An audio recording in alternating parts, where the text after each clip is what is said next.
I'm Kobi Reisman. I'm a urologist and sexologist working in the Netherlands and in Israel. And with me is the president-elect of the ESSM. He will introduce himself. I'm Giovanni Corona. I'm an endocrinologist based in Italy, in Bologna, and will be the president since tomorrow. We have promising speakers, three wonderful. I can guarantee that it will be a very exciting and very nice presentation of our speakers. Giovanni, do you want to introduce the first? So it is my pleasure to introduce the first speaker, who's a close friend of mine, Professor Linda Vignozzi from Florence. So Linda is the president-elect of the ISSHWSH, also involved since a long time in the ESSM, in the scientific committee and in other activities. So Linda's talk is on epidemiology and the definition of hypoactive sexual desire disorder. Please, Linda. Dear colleague, dear chair, dear Giovanni, thank you for the nice presentation. So I'm very happy to be here to focus on the main definitions, epidemiology and causes of HSDD. And I'm very also proud to share the floor with the two excellent speakers that are very friend of mine. So let's start with a very difficult story. This is my disclosure, so it's something that you have to read. But the definition of HSDD is a very long story because it's changed over the time, and this change was in the context of the change of several of the other FSD definitions. So it was a long story starting in 1990. And now never ending, because we have now a current definition, but maybe we can see that something can be better, and so we have to work even in this context. And so I will focus on the main definitions and the main difference among the definitions. So the DSM-5 exactly opposite in some way with DSM-4. And the DSM-4, as you can recall, used a separate definition of HSDD as compared to sexual arousal disorder, has no gender description, included a lot of contextual situations, for example, the lifelong versus the acquired condition, generalized versus the situational, and the psychological factors as compared as opposite to the combined factor. And DSM-5 used a combined definition, mixing together the female sexual interest and arousal disorder, and having a gender-specific sexual dysfunctions, and also many associated features as there. So, for example, the partner's factor, relationship factors, and individual factors such as cultural, religious, and medical conditions. So it changed a little bit. But what is in the main pillar of this condition definition is that the main feature on desire symptoms should be that there is an absent or reduced sexual activity and an absent or reduced sexual erotic thoughts and fantasies. What about the ICD-10 and 11? These two definitions were very different one to each other. The 10 definition distinguish between organic and non-organic sexual dysfunction. In contrast, ICD-11 abandons this distinction and between organic and non-organic sexual dysfunction, and develop an integrated classification of the disease with a new chapter called Conditions Related to Sexual Health. So this is very important. And also the International Society for the Study of Women's Sexual Health, so the ISSHWSH made an expert consensus panel review trying to combine all these definitions together and try to move and to focus on the main pillar of the definition. And in HSDD definition, the long-lasting duration, so no less than 6 months, the lack of motivational sexual activity, and the presence of distress were recognized to be the main features of this HSDD. But we have to think about that actually HSDD is a construct, and we do not be afraid to cancel for this construct, and to think that we should apply this construct whenever whatever definition we use in a biopsychosocial context.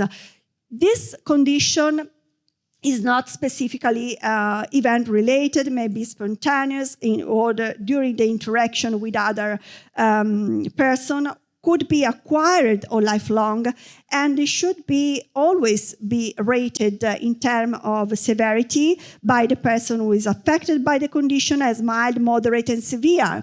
And this degree of severity should be based on the etiology, but also on the treatment response, the level of distress, and treatment seeking by the patient. So this is very important because we put the patients at the center of the condition and also to the severity of the condition. The condition could be generalized, and this would say that it's a good candidate for pharmacotherapy, but when it is situational, we have to focus on something that is outside the woman, and so we have to find a modifiable risk factor and factors that could be reverted in some way, or can work on to be sure about also the follow-up. And what about the epidemiology? So if we think about this different definition and how this society and different perspectives being put inside this definition, it's not strange that we have actually very different data on the prevalence of the condition, because whenever we change the definition, another study with another prevalence is there.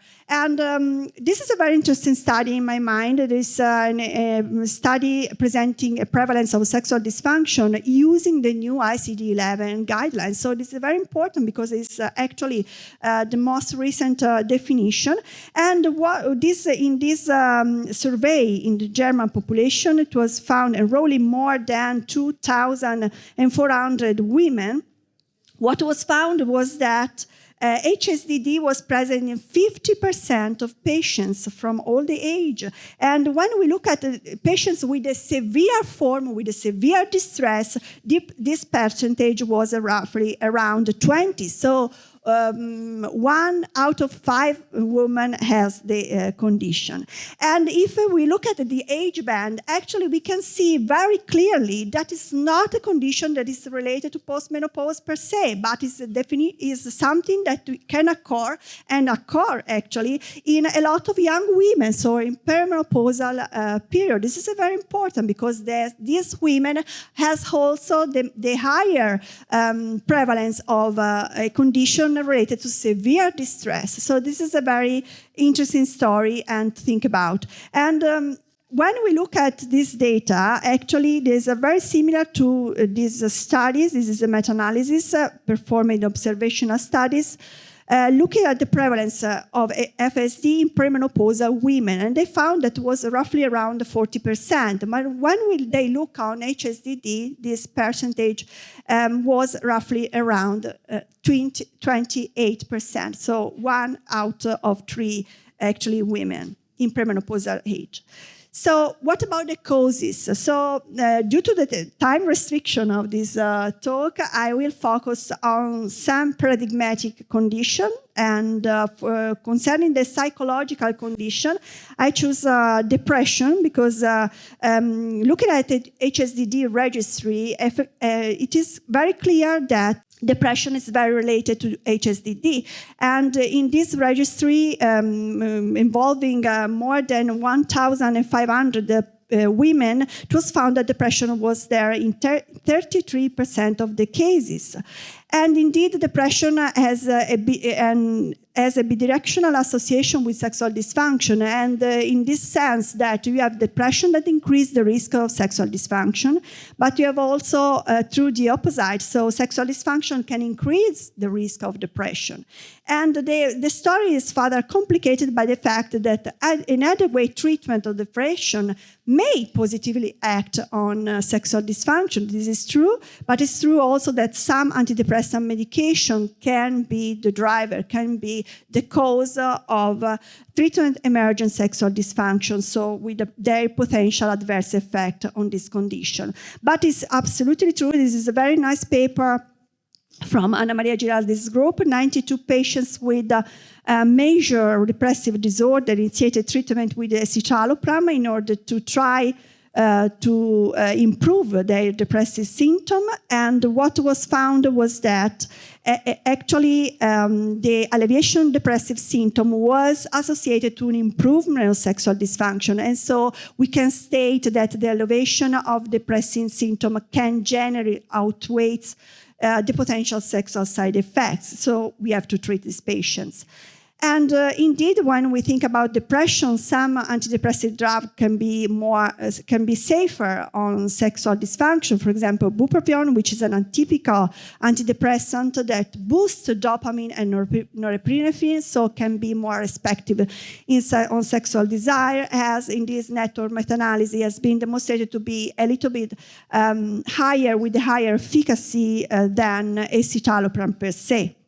And looking at vortioxetine, which is a new antidepressive drug, and this very nice study enrolling more than 400 patients having a major depressive disorder with an experience of SSRI-induced sexual dysfunction, they were changing their therapy to vortioxetine or to escitalopram, and what was observed that the vortioxetine was even better than escitalopram in improving sexual function. What about another important part of the story, so history of abuse, and I would like here to share with you my results from my clinic, so which is a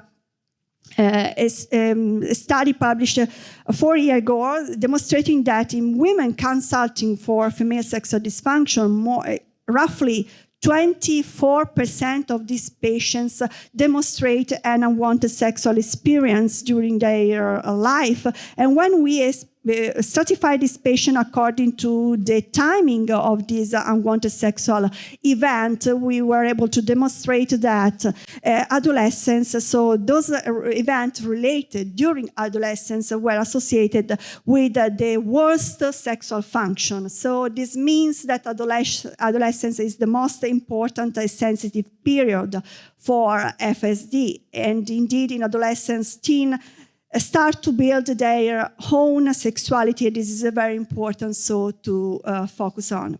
What about the pathophysiological and medical condition? We have several conditions: menopause, diabetes, obesity, metabolic syndrome, hyperprolactinemia, thyroid dysfunction, hypertension, or PCOS that can be related to sexual dysfunction. And indeed, if you look at the data in the literature, you can see that this population are actually enriched by patients with HSDD. So we have to pay attention in this particular population.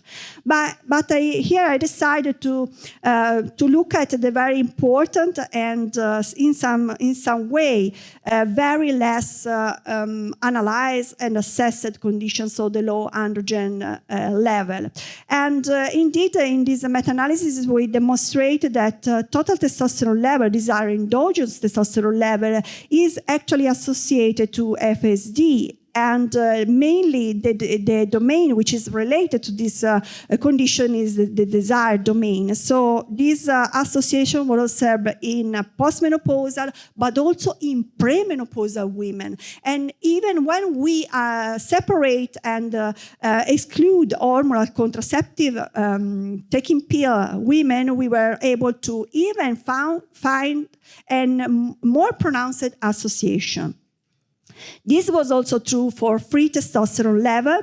Again, a strong association with desired domain, and a less pronounced association was observed for DHEA. This makes sense because it's the androgens with reduced biological potency. So it's not a matter of clinical relevance of DHEA, but is a matter of this ability to produce and to be the precursor of androgens in the blood. So why we are focusing on testosterone and sexual desire? Because preclinical study clearly state that testosterone positively modulates sexual desire, mainly acting throughout its receptor, so the androgen receptor. It's not mandatory its conversion into estradiol. You know perfectly that testosterone can be converted into estradiol because of the aromatase activity, so it's the precursor of estradiol. But here we can demonstrate by using this this animal model that this is a biological activity due to androgen receptors. So it's an androgen-dependent biological function. This is very important. And also clinical study and support these views, and we will probably know this later on looking at the treatment. But a lot of evidence are there that actually testosterone is important for sexual desire in women, and this was so important that a lot of societies that are written there, even the ISSHWSH Society, but also the European Society for Sexual Medicine and the international one, and several other, for example, the Endocrine Society, state that testosterone is important therapy for women with sexual dysfunction, mainly with HSDD. But you have not to suspect, you have not to bug for making a lab or clinical diagnosis of hypoandrogenism, but you have to suspect this condition. And then if a concomitant presence of sexual dysfunction is there, you can treat these women. But you have also to think about that the story of testosterone in women is not a finished story, is a story that continue to provide a lot of evidence of a beneficial role of testosterone.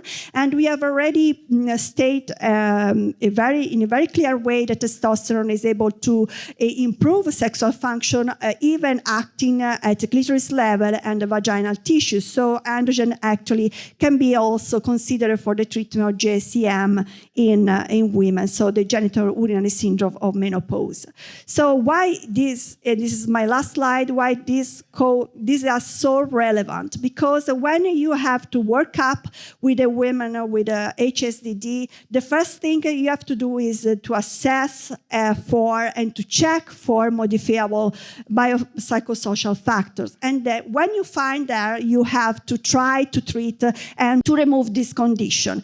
And after that, you can start with the treatment choice. And then I would like to leave the floor to Anna Maria for the rest of the story.